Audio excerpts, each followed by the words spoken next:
তিন জায়গায় প্রয়োজনে মিথ্যা বলা যায়।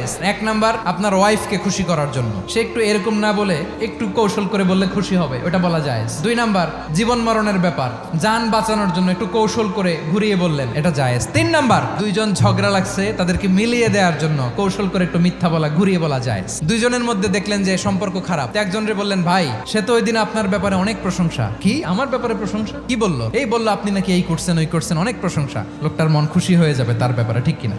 আবার তার সাথে যার ঝগড়া, ওরে যে বলুন, ভাই ওই দিন তো সে আপনার অনেক অ্যাপ্রিসিয়েশন করলো, অনেক, সে তো অবাক, কি রে বলে কি? এই যে দুইজনের ব্যাপারে দুইজনের একটু ভালো ভালো কথা বলে দিচ্ছেন, একদিন দেখবেন রাস্তা দিয়ে হাঁটার সময় একে অপরকে সালাম দিয়ে ফেলছে, সালাম দিয়ে বুকে জড়ায় ধরছে, আছে না নাই?